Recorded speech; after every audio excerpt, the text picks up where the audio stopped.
All right, guys. Here's today we're going to talk about economic systems, and it's a fairly short PowerPoint, but something obviously we'll talk about kind of on and off throughout the semester. And basically, what an economic system is basically how people and societies, uh, use their resources to satisfy what the people needs in their society. And again, countries do it differently, and you see the definition there on the screen there.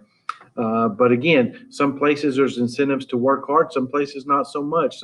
Sometimes again, countries may have dictators and countries may have democracies. And again, however they answer three basic questions, which I'm fixing to go over, is kind of what defines their economic system. So, and I'm not going to read all this word for word here, but they must answer three basic questions. What are they going to produce? How are they going to produce it? And for whom are you producing that product for? And the way nations answer those is basically what defines their economic system. Um, Obviously, you better produce what consumers are wanting in your area. Does it make sense if you're in Texas to maybe open up a ski and snow shop and sell snowmobiles or things like that? Doesn't make any sense. It doesn't make sense to be in, say, New York or something and sell really big trucks like you see in Texas. And in Texas, you see that it's very common, but up there, you don't see it as much. So again, goods are produced based on what the consumers in those areas are obviously wanting or in those nations. How are they done? And again, for whom? Obviously, that is the other two questions. So I'm going to keep on moving here. Read through. I'm going to focus mainly on free enterprise, socialism, and communism. I don't really talk about traditional. Traditional is the most basic form of economic system, and we really don't test on that or talk about include that in our curriculum anymore. Free enterprise, also known as free market capitalism, is what you and I live under here in the United States. And I know that we say that, but let's be honest, guys, it's really a mixed economy. Most all of our economic systems are mixed in some form or fashion.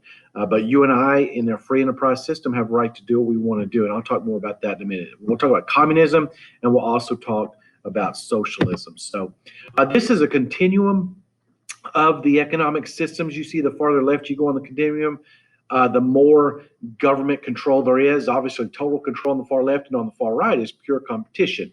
And we don't really see pure competition anymore. Most economies are going to be pretty much mixed. For the most part, again, you see United States is capitalist, but again, we've got some tendencies to be mixed there for sure. And you see socialism, you see France, Sweden, and some other countries are more socialist. And usually when you think of a communist country, you usually think of present day North Korea. So that's just an example, kind of a continuum of economic systems. Free enterprise capitalism, again, I'm not going to read this for you completely, but you can kind of see there on your screen. Again, law of supply and demand. We'll talk a lot about that here in the near future. But basically, what consumers are demanding is what suppliers are going to produce. And you and I have a big impact on what is produced in a free enterprise system. And again, we have a major say on the price. If we don't think a price is fair, then we're not going to buy the price. If we think it's too cheap, obviously we're going to buy a bunch of it. And there's going to end up with shortages, things like that. So we have a major impact on what is produced in our system. There are advantages there. You see advantages there. We have tons of competition, tons of products to purchase from, and luckily we can do that. And it obviously keeps prices down on a lot of goods that we buy. And again, we shop around, look for the best price, things like that.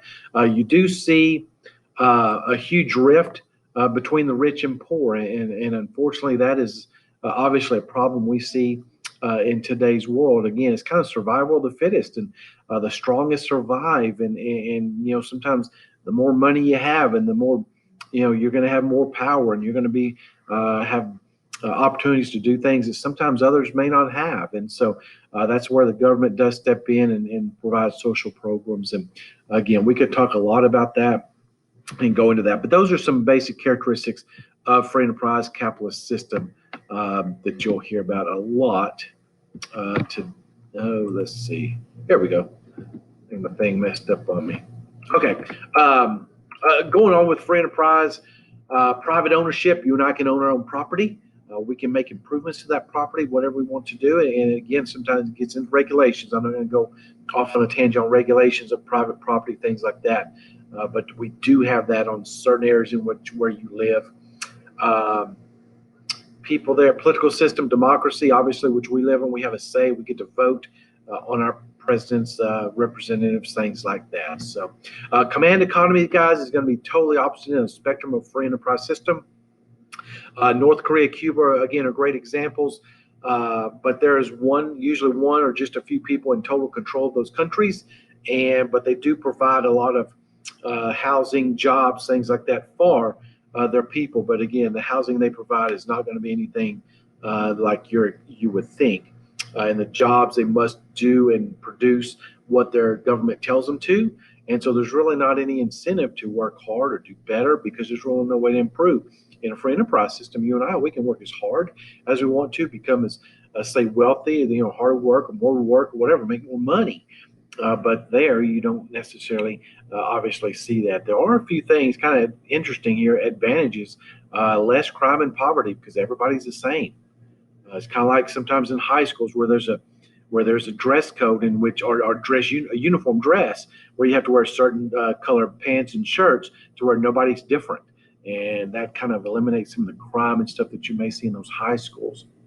You also see it in those countries there because, again, what's produced is what the government says, and everybody pretty much has the same stuff. And unfortunately, in our world, you see, unfortunately, a lot of crime. People, unfortunately, killing people for shoes and clothing they may wear, color of this or color of that. So you don't see that in a command economy. Disadvantages there, you see fewer choices, no really incentive to work hard, and I've kind of mentioned that. So just some things on command economy.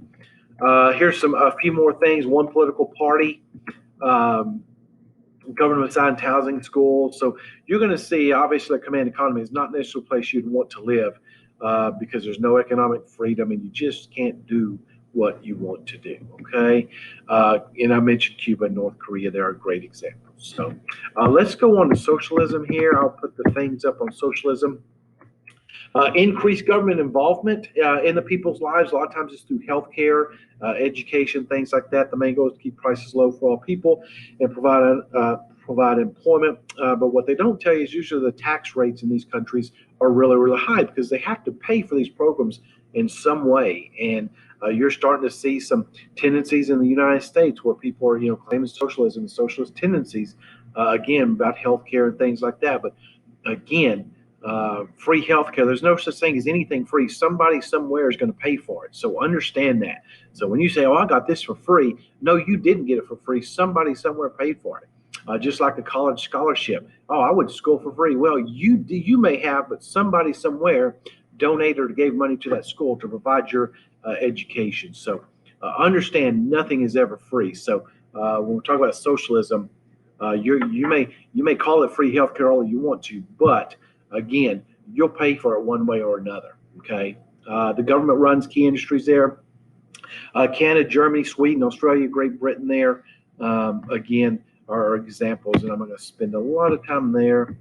And is that my last? That may be my last slide. So, okay, hopefully you got a little bit out of that. Just kind of a brief overview of economic systems. And if you have any questions, let me know. Email me, message me, or whatever. So, hopefully you have a good day.